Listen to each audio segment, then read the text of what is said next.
Hey, what's up, fellas? How you doing, man? Antonelli here.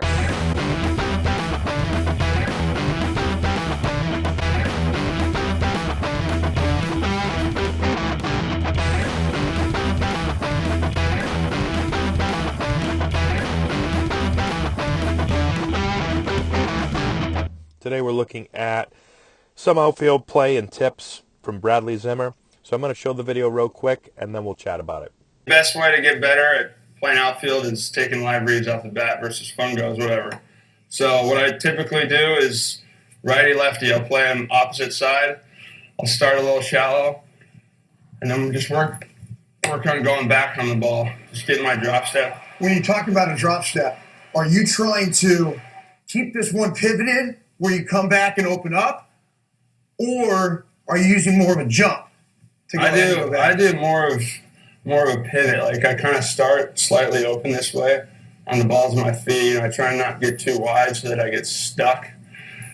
Trying to keep it about shoulder width right here, and then just moving and boom. And I kind of just push off this one so I get a good. Because for me, if you do this, you're losing ground. So this way you're here, boom, and you're back. Okay, so I think this is a huge point brought up by Zimmer.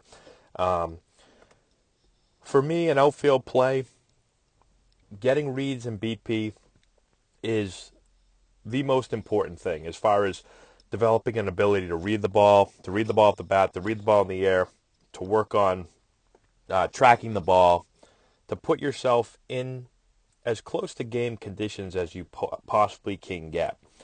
And a lot of players, I think the really good outfielders take that time really serious. I think there's a lot of players that don't use that time as well as they should, and they don't find it as valuable as they should. But it is hugely important to make sure that you're getting the reads. All right, so that's the first thing. The second thing, I also like his idea of moving around, playing in a little bit more, playing a little more shallow, working on trying to get to those balls that are over your head. I talked about this before. I can't remember when I said it. I told a little story about when I was with the Padres. We were working one day on a side field, and we were working on, I was playing second base, and we were working on catching balls over our head. And so we were working on kind of going back on balls. And when we did, I was playing second, and Adrian Gonzalez was our first baseman. And I was moving back as far as I could. I was almost on the edge of the where the outfield grass meets the dirt. So when they'd hit the ball, I'd only have to go back a little bit, and I made it kind of an easy play for me. And Adrian Gonzalez was playing like infield in. He was playing way in, so that when they hit the ball to him, he'd have to turn and run really, really far to make the play. And it was a really tough play for him. And he said to me after a couple, he said, hey, he goes, why are you playing so deep? Play infield in. Make it harder on yourself. And so I started to come in and play infield in, and it was definitely harder. And it was a huge point because I was trying to make the drill easier, and he was trying to make the drill harder, right? And so a lot of times outfielders do this. They play themselves in a spot where, it's not that difficult for them. But I like Zimmer's idea here, same kind of thing that Gonzalez was talking about. Play shallow, play in, make your job difficult in practice so that you have to really go chase some balls. Make it tough on yourself. Make it so that practice is tougher than the game. Then the game will be easy. So same thing Gonzalez told me. I think it really applies here and can really help you out. So really important and valuable information.